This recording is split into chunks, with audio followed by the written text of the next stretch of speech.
Hi guys, welcome back to the Revive Stronger podcast. I'm your host, as always, Steve Hall, and today I have Dr. Scott Stevenson back on for another Q&A covering off your questions. And today we dig into big time into calves and calf training. So this is like your one stop for massive calves, essentially. And as always, guys, as a reminder, at Revive Stronger, we are an online coaching service and company, and we pride ourselves on providing very individualized and personalized training programs and coaching in general. So if you're interested in improving your physique, fat loss, muscle gain, then definitely check out the link in the bio and we can set you up for a consultation call with one of our coaches. Otherwise, let's dig into the show. Hi guys, welcome to the Revive Stronger podcast. I'm your host, as always, Steve Hall, and today I have Scott Stevenson back on the show. We ended up kind of, as we ever do, and I like kind of digging into things further, and Scott has a lot of value to provide, so we didn't cover too many of the questions that actually came through. So Scott had actually reviewed the questions, so he's got good answers for you. I just didn't quite get to them, so we're going to get to more of them now. But as an update, Scott, you're in your new digs, so for those on YouTube, they can see, I guess, is that a rice cooker in the background they can see, and a photo? Yes, that's you can't quite see. That's my dog Rusty there. It's a photo from my Jeep. Yeah, a friend. I just kind of put that up. I need to find kind of more permanent place for it, but I didn't need to be hung. A friend took that and printed it out. Rosetta, she's watching. She always likes the videos, so she's probably watching, or she'll watch eventually. And she took that and she printed out. It's kind of like a cloth, and I've kind of hung it on a rod so I can put it on the wall. And that's a crock pot there. That's two of my dogs are being treated with Chinese medicine. So I even had to turn it and let it dry out, but I had to turn it because it works with Wi-Fi, or with it works on Wi-Fi actually. Oh wow! So I can control it with my phone. But I have an Instapot and a crock pot because I have to cook. We're doing nutritional therapy with them for Cushing's disease, and then one had cancer. Oh wow! 3 types of cancer, but we got. She's good. We blasted through it, man. Oh, nice. Yeah. She's awesome. Actually, she's just as crazy as she's ever been. So, but it's just I got all this. Probably can see. You can't quite see in the background over here. Like those are the plastic containers. Tupperware, yes. Tupperware, like giant containers. I mean, literally, because they're eating twice a day, and I've got 3 dogs. And I got to give the one who doesn't have anything wrong with her, she needs to get some of this yummy cooked food too. So I'm cooking extra for her. So it's I'm constantly prep. It's like I'm prepping for a family, of bodybuilders. I spend more time cooking for them than I do for myself by far, actually. That's hilarious. I feel now bad. We just give ours kibble at the moment. So it's just like no time. Just, there you go. Yeah. You're fine. But I should probably... Some kibble, check into kibble. Like you can get, there's some stuff that's probably better than other. So, that's a whole other topic. But yeah, I've always done that with mine. I spoil them terribly. Yeah. So I throw a little soft food on top, or I give them some of daddy's scraps, And the thing is, you give them that's just 5. And then once you get them turned on to eating, a lot of times, then they just go, it's like, okay, I'm ready to eat this. But, it's not like they're getting this giant bowl of super rich human food, just a little smidge of it. Yeah. But that makes all the difference, seems like, to get them to eat. Yeah. Our dog is very, very food focused. So whenever I eat, and I'm terrible because they give me the puppy. She gives me the puppy eyes. I'm just like, okay. I saw someone's story. They called it dog tax, and it was like they'd ripped off little bits of food. I think it might have been Alberto Nunez. He's got his dogs, and he ripped off some steak for his on the side of his plate for his dogs. Yeah. And it's very much the same here, where I'm just like, yeah. And I think I continued that, and that made me feel. I think it made me feel a little bit more normal during my contest prep, because throughout the entire time, even though I was tracking, weighing everything, still little bits of food I just give to her, just to be like, yeah, it's all right. I did this the whole time. It's fine. Yeah. I mean, because you can be cognizant of how selfish prep can be and bodybuilding can be in general, and it's good to sort of feed your altruism genes a little bit, and your giving genes. To give, especially something that's so valuable to you at that time. You're like, well, I want to eat, you're like using your finger to get every last little bit of sauce or flavor that you might have missed. and to just give that freely, it's like, yeah, that's a good thing. So that's a good balancing point. I think it's those little things that just kind of like someone says the right thing to you at the right time of a certain day, and it just totally flips your perspective for the day. Yeah. Just those little things can be so meaningful. And when you pile them together and do them repeatedly, I think throughout the day, as they say, the neurons that fire together wire together.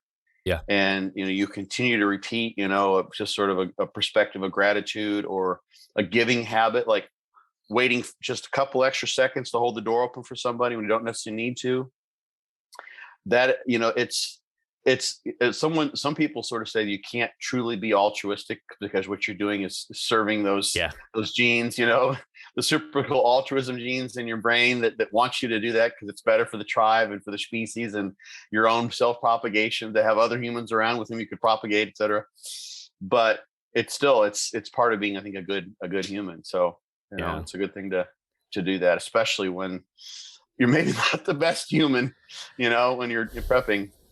Yeah. I don't know if I've said this to you before, Scott. I think I've said it maybe to a different guest who also had dogs, but I know it was bad because I noticed post-show the big difference, but when I would take her for walks, it was a case of, this is functional. I need to get my steps in, exercise, there's no sniffing, there's no fun. Whereas afterwards I was like, man, I was bad.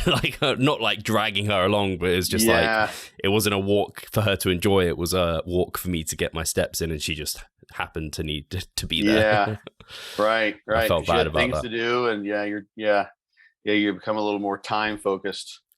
It's selfish. It's you become almost in some ways. Yeah, I don't like the person I become in the last month of contest prep sometimes. Yeah, and I reflect because I've done that dozens of times, because I've done a few shows over the years.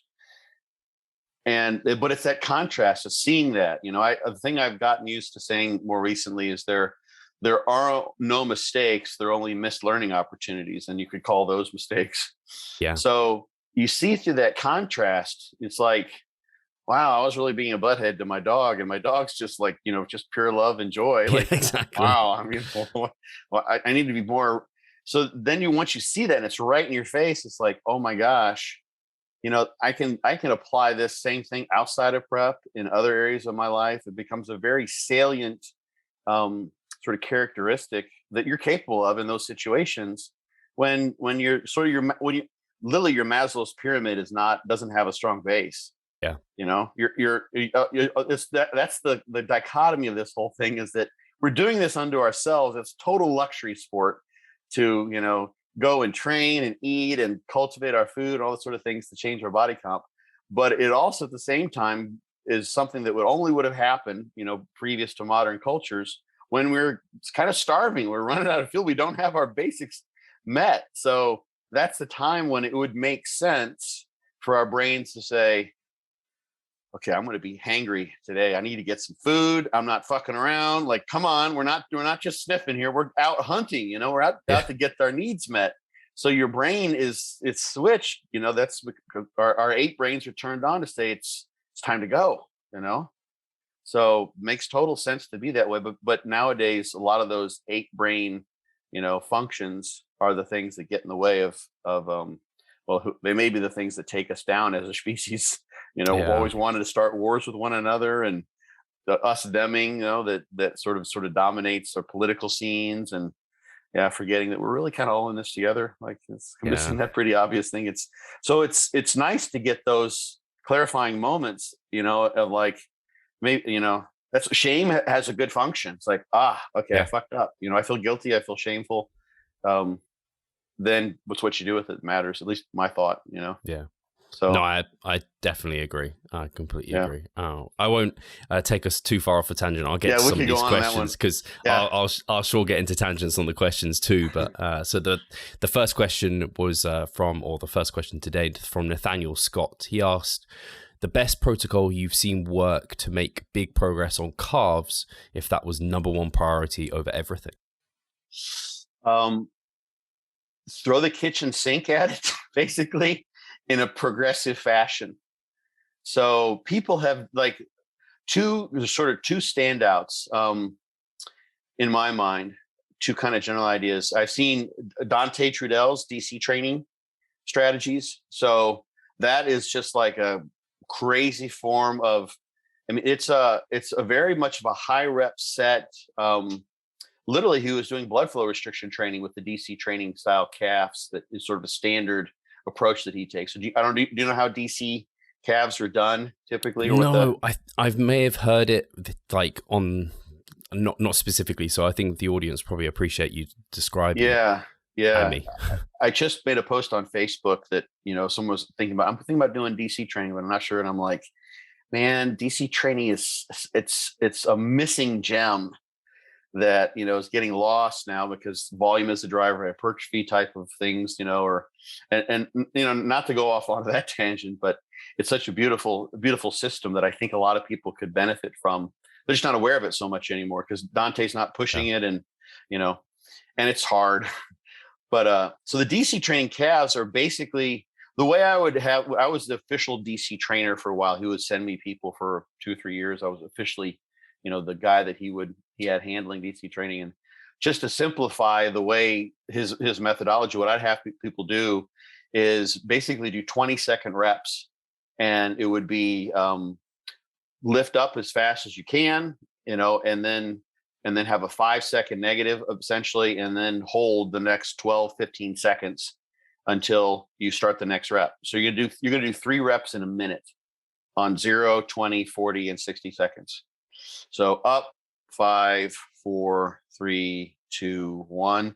And then you go and you hold in a stretch position, and you go up, and there's no way out of that. You're basically with the tensions that you're holding the muscle at, you're getting a blood flow restriction effect, anywhere from like 40 to 60% of a maximal voluntary isometric contraction prevents any blood flow in or out. You're trapping metabolites just like you would if you ligated the muscle. So those are brutal. They're just, it's kind of like blood flow restriction is sort of a different level and kind of pain. Like it's a different phenomenon that takes, sometimes different psychological strategies to break your way through. This form of calf training works really well for many people. And the thing is like, this is before, Katsu training's been around for a long, long, long time. I don't know if Dante knew. I don't remember him referring to Katsu training, but he knew about stretching and stretch overload and those sorts of things. It always gets noted in terms of that. But this is a stretch under tension with lots of blood flow restriction. And you use a weight, you can somewhere, usually it would be between about 8 and 12 reps, and start off with something you can do. So an 8-rep set, it's like, oh, that's 8 reps. It's like, yeah, that's almost 3 minutes. It's 2 minutes and 40 seconds, and then you try to get that last one. And sometimes you get really good at it. And like literally, because the set's so long, your fatigue isn't such that like a regular 8-rep set, you get 6, 7, and then 8, and then the 9th is just no way. It's like, no, you get 6, and then you get 7, and you're like, it may take you like, I remember doing some of these reps where it was like 10, 12 seconds to get the thing up.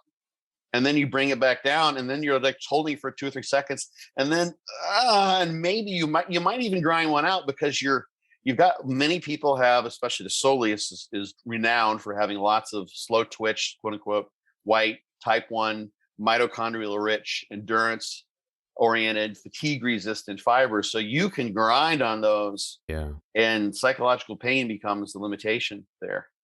And so you might be doing a 3 or 4 minute set. You just would do that every time you train calves. So Dante also has, and you could have to look this up, but he has a way of having people walk on an inclined treadmill too, where they do a lot of stretching along the way. So it's basically replicating what you see with people like in Scott McNally. Speaking of, we're talking about muscle minds. Ridiculous calves. His calves are out of control. They're like literally, he has world-class calves. His calves are like Mike Matarazzo size, Ben Bukulski, like name the Eric Fankhauser, like all the guys who have the greatest calves ever. Scott's are up there. They're like in that arena. The rest of his physique is high level amateur, but his calves are world-class. And we talked about like, why is this? And Scott's always, he has, for whatever reason, he's programmed to walk on his calves, and he's been doing that his entire life. I see this in So people. the tippy toe thing, yeah. And he's like he actually sent, we talked about it. He hadn't even thought about it really. He had, because it's just his natural way of locomotion. And he filmed a video. He put this camera down on the ground once, and just to view his feet while he was doing side laterals, and his heels never touched the ground. He's just up on his toes all the time. So he's got this kind of chronic overload type of thing going on.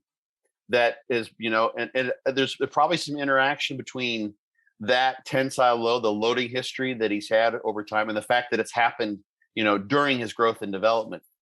And he may have been sort of programmed for that in some way. So he was walking, he was learning how to walk, learning how to run, running in that way, with lots of forefoot strikes and pushing off, and not a whole lot of heel striking. So he's got giant calves, and that's kind of what this DC training way of doing cardio is about, is to literally just try to drive as much of the locomotion through your calves with big long stretches.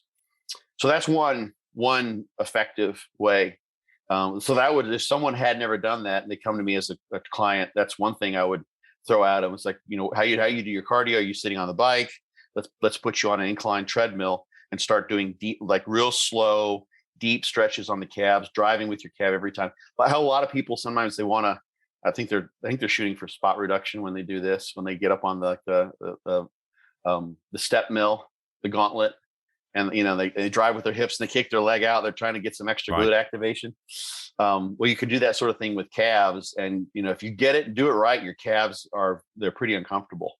So that's one way to get some of that loading in, which probably people always mention to people who are very overweight, who tend to have large calves. You see that a lot because they've got a lot of weight to support, and it's a chronic overload type of thing, like you'd see with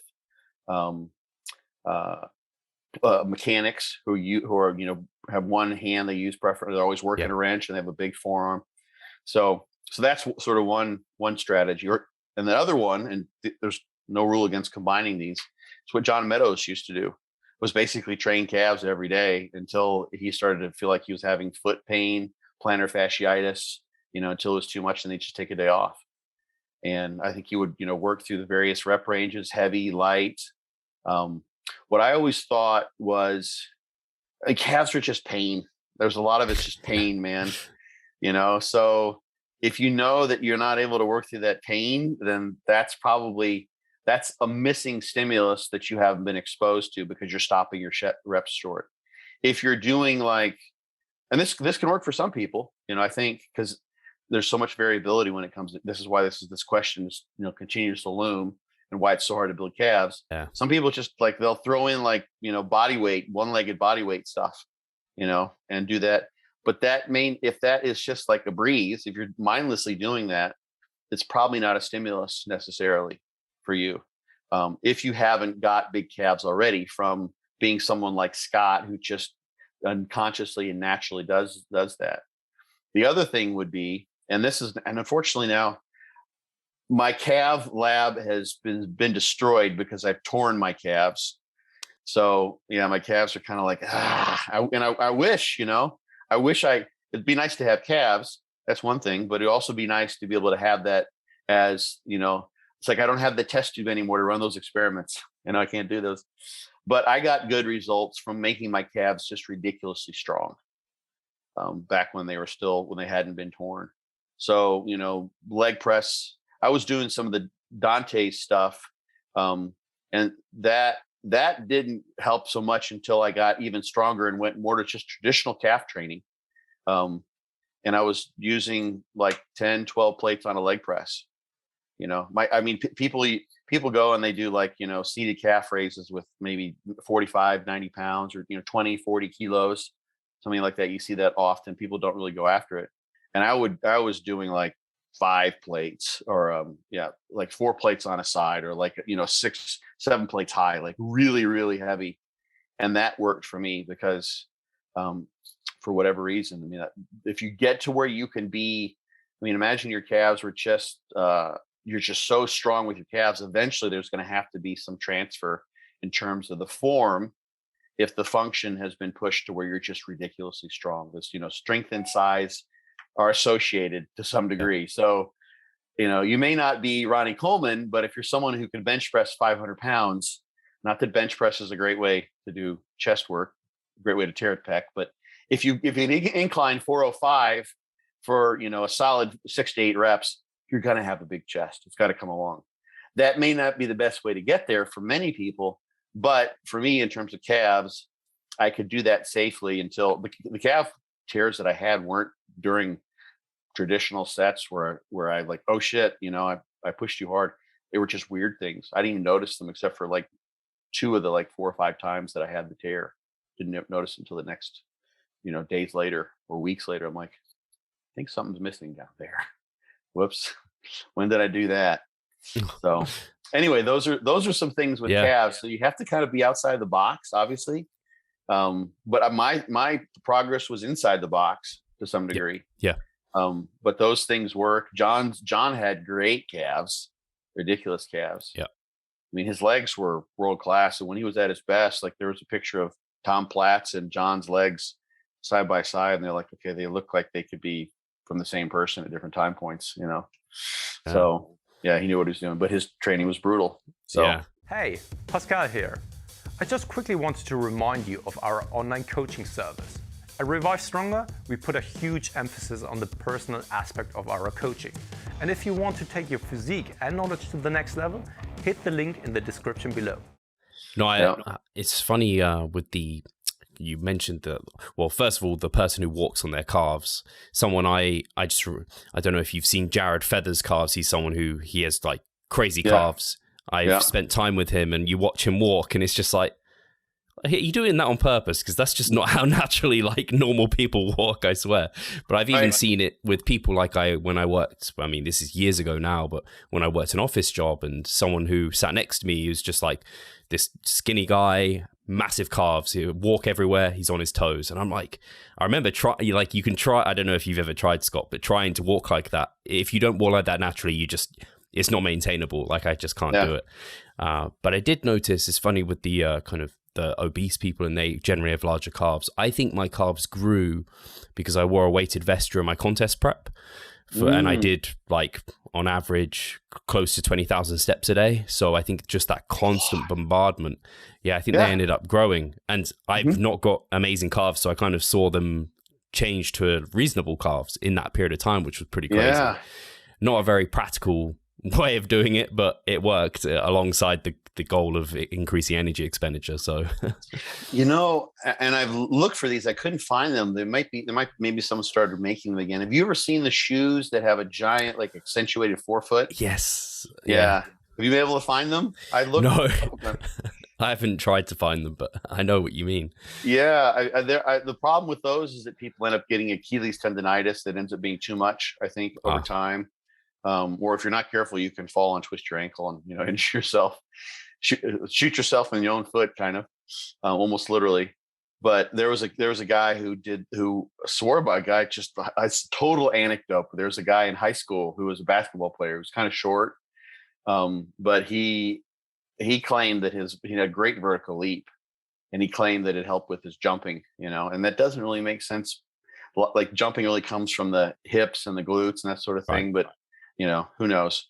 But his calves were awesome. And I just remember seeing him walk around because it was like, he's kind of on a trampoline and he was like, I said, he's not that tall, but the things were like this tall, so you'd see him walking down like the hallway. It's like, oh, there's what's his name on his crazy shoes. And so he, like very salient memory of this kid because he just didn't care. Like people were always like, whispering and stuff, but he just did it. So that would be one thing I would like to try. Yeah. That would be interesting and see, but the calf muscles aren't there. So there's nothing to grow, unfortunately. So, this weighted kind of the stretching makes a lot of sense only from the standpoint of, I know people have talked about how the Achilles heel, sometimes people bounce their calves. They just have terrible technique. So that kind of holding the stretch there as well, like you just remove the opportunity for it to bound back up off the stretch reflex of the Achilles tendon. Yeah. I mean, it's, is a stretch shortening cycle that goes into running and jumping. And basically, you look at the translation of momentum from the hip to the knee to the ankle. The whole point of the calf really is to essentially be sort of the muscle is just isometrically holding this spring so that you can use the series elastic components in the muscle, but this long Achilles spring to translate the momentum that was generated by the large muscles of the hip out through the leg to propel you forward or propel you upward. So that's why you see, like, if calves were that important for sprinting and jumping, then the best sprinters would have amazing calves. You see these guys that look like their legs look like bowling pins upside down or something like that, or right side up with huge calves, finishing out the movement of each stride. But it's not that way at all. They have small calves, high calves, and there's plenty of muscle available there. It's having a long tendon that's to their advantage biomechanically and muscle fiber type and other things. So that's the thing. So once you can get and I would do this every once in a while. I'd see someone who's training, they're on the seated calf raise and they're just bouncing. The only person I saw, and Ronnie Coleman, I think may have torn his calves too, because they sort of degrade a little bit at the end. That may have been from injections too. I don't know. But Ronnie used to train calves that way. He just sort of it was an afterthought, he'd bounce around. Yeah. But that's Ronnie. We're not gonna take too much from what Ronnie did, except hard training. But you see people sitting on a seated calf machine was the obvious one because it's so easy just to bounce back and forth. But it's like, what you're doing, that's exactly what the calf muscle was designed for. Yeah. Is to be able to do that, to handle massive loads of the entire body above the lower limb, and bounce and translate, momentum across the ankle joint. And just utilize that spring. So that's not going to make the people who are the best at that don't have big calf muscles. So if we piece this information together, it doesn't suggest that doing that is going to make the calf muscle grow because that performance aspect of calf activation doesn't require a big muscle. You're not stimulating something that would bring about an adaptation for a larger muscle. Large muscle mass isn't needed for that. Just a functional Achilles, a nice, good spring. So if you want to strengthen your Achilles tendon, that could be a way to do it potentially. So you tell people to slow down, and someone, is bouncing, they've got 4 plates on a seated calf raise, for instance. And you say, hey, let's, instead of doing 20 reps, let's see if you can do 10 good ones, like with a true 3 second negative, and they get to like 6.5 and like, oh my God, my calves are on fire. Well, that's what DC training becomes. It's an extreme version of that, taking out all of that momentum, taking out all of that spring, that stretch shortening cycle, and trying to force the muscle to be the focus of the entire stimulus of the movement. And worked really well for lots of people. So it's just one of those things. Like, it's not even like you get a good pump, but like you don't get the same feeling from a calf pump that you do, especially if your calves are small. Like, you're not going to look at your calves and they're not that big. And it's like, oh, sorry, I really shouldn't be doing that. So yeah, it's not something that a lot of people want to run themselves through because it's, no one says, hey, good calf set, dude. That was badass. Like, you have a good deadlift or a squat or a big movement. It's like, oh, that's just impressive. These guys using the stack, but it's like, no one even cares because people don't, even the bodybuilding stage, the calves almost aren't judged to some degree. Yeah. So there's in terms of motivators to get people to go and do the extraordinary thing. It's the perfect example of a muscle that is very, very difficult to grow. It seems to be sort of genetically biased in that, if you're a larger person, you're going to have more load, bigger calves, a lot of obesity and overweight in your just general size. That's genetically determined. Or I'm thinking something like with Jared Feather or Scott McNally. I'm guessing there has to be something about the biomechanics, their muscle attachment points, the various things that lend themselves to that kind of locomotion.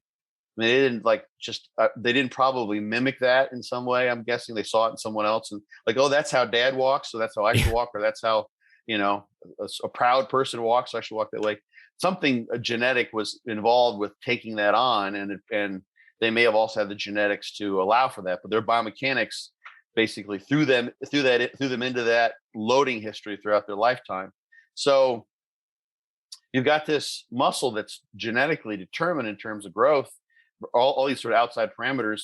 That's the one that's least likely for people to want, that's least gratifying in various ways to want to train. So it's the perfect dichotomy of like, oh my God, I gotta have to put myself through calf training every day, and it's gonna suck like this every time. Is it really worth it? I heard there's a video. David Hoffman is a German bodybuilder, was on there, and he was at I think it's his gym now. I just listen. I'm learning. I've done a few podcasts in German. I'm learning German. I spend a lot of time during the day doing German things. And I was just listening to this as I was doing some other things. And the woman who came on there said, she never trains calves. And she was sort of proud of that, And she said she can't even wear regular size boots because her calves are so big because they just grow with no calf training. Like she's like, it was an old style calf machine or something. Maybe it wasn't his gym, it was another gym. And it's like, and she's like, oh, is that a calf? I've never trained calves, and her calves are gigantic. And that's such an interesting thing for someone to say that. It says like, it's an unconscious way of boasting about what great genetics they have, Yeah. It's like, I'm smarter than 9 out of 10 people in the room, and I didn't even go to college. I'm just smart, just that good, or, I'm just beautiful. I don't even have to wear makeup, and I'm prettier than everyone else, or something like that, So I don't have to train calves. They're huge. I don't know, why would you train calves? Like, look at mine. They're awesome. And she didn't mean it in that way whatsoever, So for someone who doesn't have big calves, that's like all those things combining. It's like, that's such a hard thing to like really say, I got to dig in and I'm going to go after calves like an absolute animal every day that I possibly can and do the most least gratifying, most painful things I can imagine for years and hope that I go from small to average size calves. And there's still going to be guys sitting at the desk next to me who doesn't train at all, who's got calves that are way better than mine. And I've been at it for 5 years. Is it worth it? So I hope that me kind of outlining that, the calf universe, so to speak, in that way, it's nice to see that you're like, oh, this is why I keep on like, not wanting to do this because, there's all these things that are sort of working against my calf progress. So it's so true. Like you can literally, a hot summer's day, people wearing shorts out, you'll find several guys and women actually, like even my girlfriend has bigger calves than me. It's just like she's never trained her calves ever, and I've trained them for like a decade with pretty decent due diligence. Like it's just I can completely see that. One thing I did have to say on that though, Scott, was with the bent knee versus straight leg, because obviously when we're in the bent knee, I forget which way around is. I think it's the soleus that gets more prioritized versus straight leg, more gastroc. I think the soleus is the muscle that's more so underneath, and the gastroc's like the chunk of the muscle. Do you have like a preference of bent knee to straight leg and any of that? Yeah, that's what will happen. The gastroc's put on slack. I think there's also something going on neurologically, because if you do, for instance, a standing calf raise with the knee, you don't really want to lock your knees out necessarily, but with the straight knee versus a donkey calf raise where you're bent over and all that posterior chain fascia is tightened up and neurologically you're in a different position. You get more gastroc activation. And the reason I haven't seen the study directly, and I think this might be in Per Tesch's books, Muscle Meets Magnet, and there's another one where he actually has had bodybuilders, or like just one bodybuilder, do different exercises. Then they do an MRI immediately afterward to look at the relative activation. It's a great book. But there's some work, and I'm forgetting the name. There's a professor for the University of what's the name of it? It's a university in Belgium, blank on the name of it, but he's done a lot of really cool stuff. Long time ago, I won't even go into the story. A long time ago, I got to see some of these experiments done in his lab, looking at activation of the muscles of the hand and the forearm and the biceps, and how, for instance, the level of supination or pronation you have when you do an elbow flexion movement will dictate just neurologically whether you're using the brachialis or the brachioradialis or the biceps. Just pronation just turns off the biceps because it's just it biomechanically doesn't make sense to do that, and you can't pronate and turn on the biceps at the same time, because then you would supinate, because the biceps is a supinator. So there's some really interesting ways that you can look at the forearm and the elbow. And I think some of that's going on same way that the gastroc doesn't cross the hip, but if you bend at the hip, you definitely feel it in your hamstrings, of course, which is also a biarticulate muscle, but you feel more in the gastroc. So yeah, definitely straight leg is gastroc and soleus. Bent leg, the gastroc wouldn't typically be involved. It's just too short in this case to have enough actin myosin overlap to do much activation in that mechanical position. But you can actually activate it. You just have to sort of effectively do an isometric knee curl while you're at it, because the gastroc, flexes the knee too. So you can activate the gastroc a little bit there, and that's just a mind muscle connection thing. You can see that with the studies where they do EMGs on like the pec and the tricep, and they say, hey, use your triceps on this bench press, use your pec on this bench press, and people can do that. And it's a function of experience, how much load they're using, that kind of thing. So yeah, definitely bent leg is more soleus and straight leg is more gastroc. I mean, when you go in, so you roll off the ball of your foot or the outside of your foot or what have you. Some of that's a mind muscle connection thing. Mechanically, the way I understand it is if you're off the inside of your foot, so you're everted or pronated at the feet, depending on which terminology you want to use. So you're rolling off the ball of your foot. That's going to be the line of load is more medial. So that's going to require that you've got more medial gastroc being involved, which is the round ball of the meat of the calf on the inside. That's the muscle you generally look at. That's the one I've torn. That's the one you look at to see, that you got a big gastroc or a big calf. So some of that is going to be a matter of just the kind of like with, Jared and Scott, just they activate their gastrocs or their calves while they're walking around. Some of it's going to be a matter of what you're sort of neurologically wired to do in those different exercises, and find the ones that you feel in the muscles that you want. Yeah, you can definitely see, for instance, and there's some interesting work where they actually measured gastroc, medial versus lateral head gastroc activation during a training session, and then the resulting growth, and it did match. So assuming that you can feel what's the EMGs tell you, that is going to tell you where you're going to grow the gastroc. So some people say, well, like, it doesn't matter, like mind muscle connection doesn't matter, like it's just the exercise. You do this exercise and you have no choice whatsoever in the activation pattern. And no, that's not actually true. There's several lines of evidence showing that you can't actually choose, whether you use your arms or your lats on a pull down, or your triceps or your chest on a press, et cetera, et cetera. So the same thing holds true for the calves. I wouldn't choose a bent knee seated calf raise to be your main gastroc movement though, because you just kind of like you've biomechanically it's disadvantageous from a biomechanical perspective to load it that way.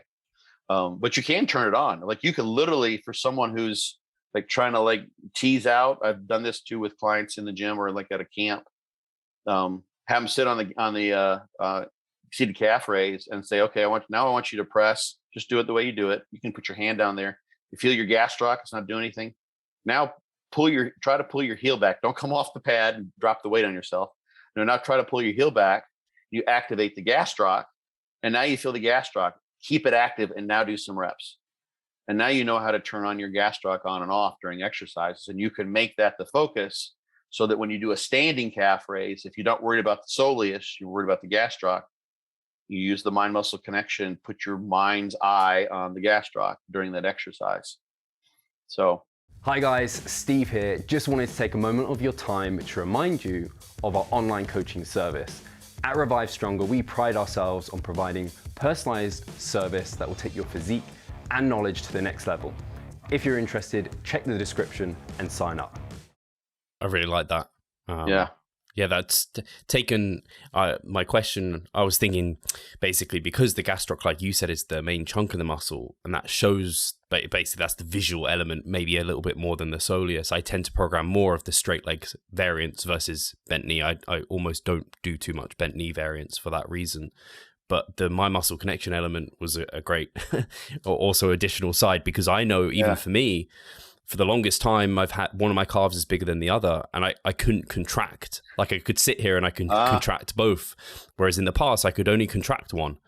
And it was so is it like, and I think that was the reason one of them lagged behind the other. Yeah. You know, an interesting thing, and I don't know if he's ever said publicly, and obviously he's had some problems there, but if you look at Flex Wheeler's calves back in his prime, you know, Sultan of Symmetry, you know, like everything's there. And maybe he injected some things there, maybe he didn't, you know, it seems like with the issues he had that might have been complication, but I don't know. But the point, the main thing that popped in my head is if you look at his calves, his soleus, the underlying muscle, is tremendous. It's really big. And you may not even seen this in your mind's eye, but like, so that's sort of the shelf upon which the gastroc sits. So, you know, you could have a decently developed gastroc, and imagine if you took the soleus out, then it gives a sort of a line to the sort of the silhouette, so to speak, to the calf. And if it's thicker, then it makes from front to back, it makes the calf thicker, and it gives the whole lower leg greater volume. So, you know, just neglecting that, and I've actually noticed that in myself now, because there's no gastroc left to train, especially on the right side. The lateral head's kind of there, but I've trained the bejesus out of the soleus, and my soleus has actually gotten better.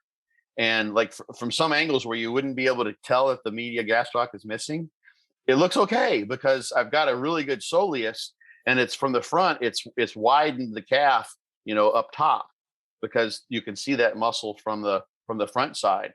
Actually, normally the gastroc would be there, but from some angles it looks like there's nothing missing. You go to the wrong angle and it looks very odd. So that's something to consider there too, is that having a big soleus, it's analogous to best legs in bodybuilding, Tom Platz. Take a look at Tom's legs, and there are lots of guys, I wouldn't say lots, but there are more people that were approached him in terms of pure quad size. But if you look at his adductors, Dante, speaking of DC training, Dante training, he has adductor exercises are standard there in his DC training, because that's the thing that misses. You see some guy with great quads and he has no adductors. You're like, that guy doesn't squat. He does a lot of knee extensions, I'm guessing.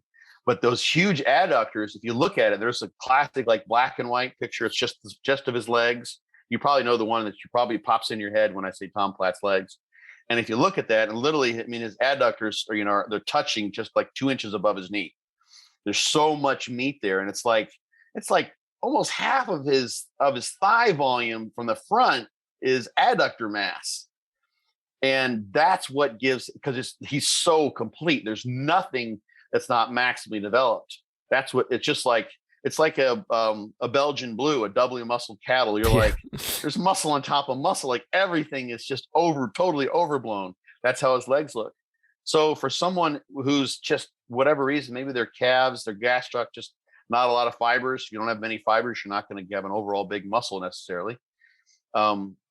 If their gastrocs aren't growing, but they're doing everything they can, and they've just been neglecting the soleus altogether, the soleus is a potential way of getting some extra size there. And anyone who hasn't looked or can't see this in the mind's eye, check out Flex Wheeler's calves, like back before he started having leg issues. And that's what you kind of see in his calves, is a really big, well-developed soleus. And you don't say like, wow, his gastrocs suck. It's like, no, his calves look really cool, really good. And he's the Sultan of Soleus, maybe is, another way to think of it. His soleus was really well developed. Yeah. I'm going to have to Google that. Yeah, check it out, man. I'd be interested to see what you think. So. I think we've probably done a really good job on calves, actually. I don't think I've ever had this in-depth a discussion surrounding calves, which is great because I think there are a lot of people listening. Probably the majority of listeners don't have like incredibly developed calves, and I think probably half of those are interested in learning how to make them bigger. So now they have a really good resource, I think. So that's awesome. I don't know if you had anything else on calves, like any little tidbits, but I mean, everything else I would... Yeah, you keep me going, Steve. Man, I'm going to keep rolling. You're going to say feet out, feet in. Well, yeah, there's that. Go down feet out, the inversion, eversion. But John was also big on training the anterior tibialis. I see, yeah. Yeah. And one way you can couple that, one way you can do that, I did DC or mountain dog training with Derek Oslin last year when we trained together. Shout out to Derek if he watches this.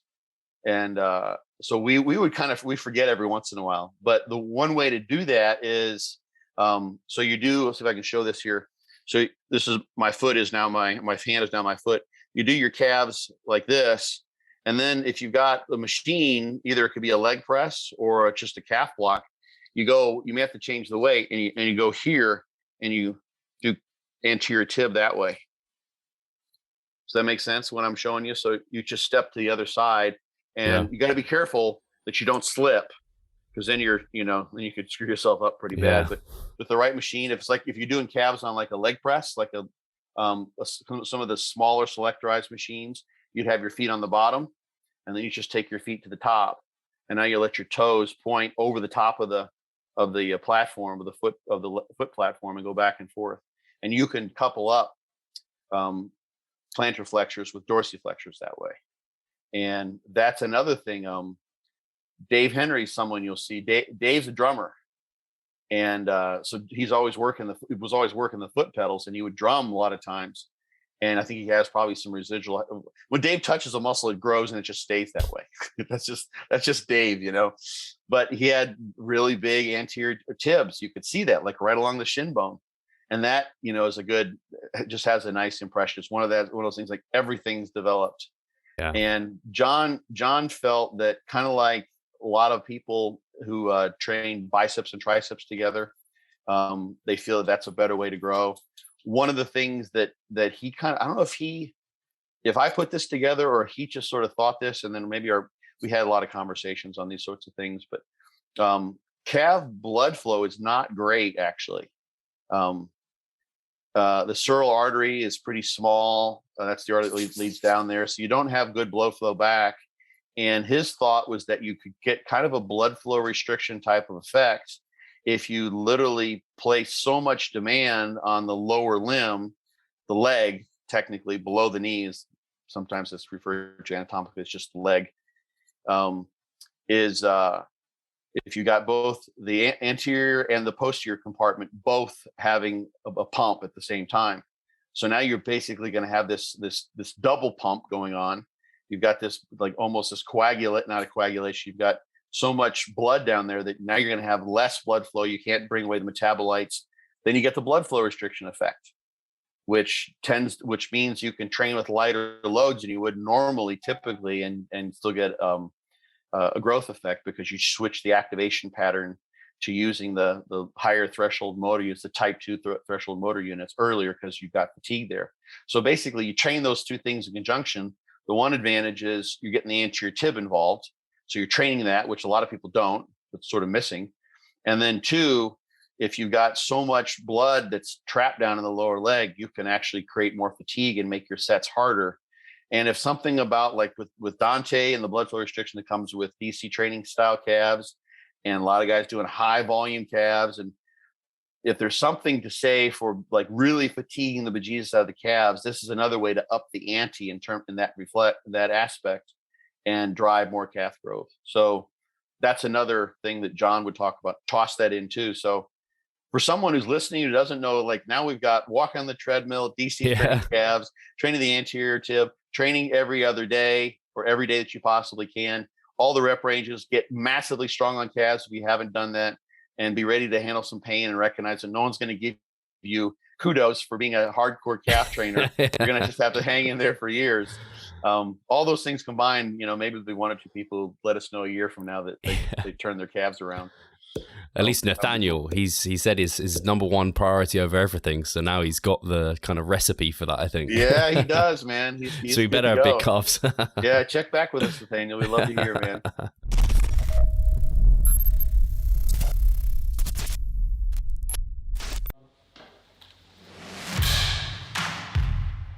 So I'm Steve Hall, founder of Revive Stronger and a coach of Revive Stronger. My name is Pascal Flor. I'm the co-owner of Revive Stronger and also a coach, of course. Revive Stronger has probably been going solidly for 3 years, probably, roughly about 3 years. Revive Stronger, to me, it is becoming kind of my child, my foster child. It's the gathering and getting together of like-minded people. We've been expanding the coaching team, which is helping us help more people, but each coach can only help a certain number of people.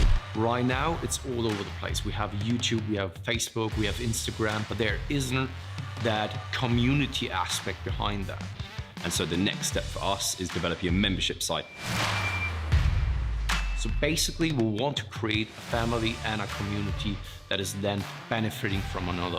A really cool community for people within our little niche is going to be a website. They will get early access to our podcast. You can access us, ask us questions. The community aspect, we have a forum there. You can ask questions, but also you can log your journey. There's also going to be courses on there. Courses, presentations on different topics.